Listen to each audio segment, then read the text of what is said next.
Avant ça, Anne-Sophie donc était en charmante compagnie de Trompette, si je me souviens bien. Voyons voir l'histoire donc de cette ferme familiale qu'elle propose de nous conter ce matin. Alors Trompette, elle a filé et là j'ai retrouvé Jacques et Joël. Bonjour Jacques. Bonjour. Bonjour Joël. Bonjour. Alors c'est la deuxième génération puisque la première c'était Guy, votre papa. Non, Robert. Robert, c'est Guy de Voilà. l'autre côté. Voilà. Et alors, vous étiez en place depuis combien de temps? Alors, moi, je me suis installé en 1985, donc avec papa et Guy, le père de Joël. Et après, eux, forcément, ils ont pris leur retraite. Et puis, nous, on est restés tous les deux, Joël et moi, jusqu'en 2005. Après, il y a eu d'autres parcours. Mais puis, là, on est encore tous les deux aujourd'hui. Et alors, qu'est-ce que vous produisiez?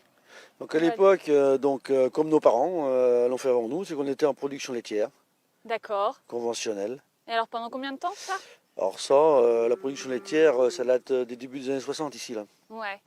Et vous avez changé de modèle agricole Oui, et vous êtes passé de la production de lait à la viande, c'est ça? exactement. Et alors aujourd'hui, qu'est-ce que vous faites tous les deux? Alors, Vous êtes encore sur la ferme de la Bois-Livière. aujourd'hui, tous les deux, moi, je m'occupe un petit peu plus de tout ce qui est la gestion de l'alimentation, la gestion des stocks, ce qui était très compliqué au départ, qui nous faisait un peu peur par rapport à l'autonomie alimentaire, parce qu'en bio, il faut surtout éviter d'aller acheter à l'extérieur, parce que ça coûte horriblement cher.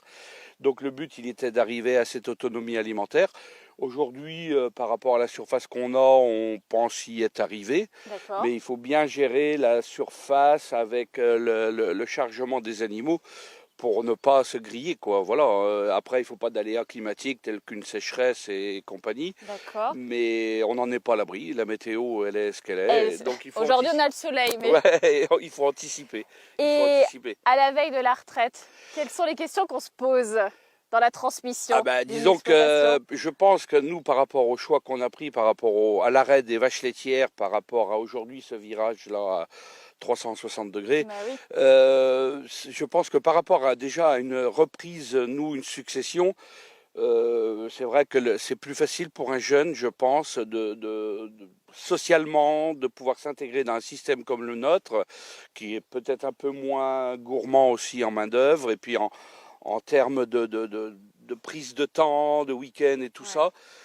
Les jeunes aujourd'hui sont très... Eh bien Jacques, on va parler directement avec les jeunes de la troisième Ah oui. génération. Je vais aller retrouver tout de suite Axel qui évolue dans les champs. Il va nous parler aussi de comment il a repris l'exploitation. À tout de suite. A tout de suite, Anne-Sophie.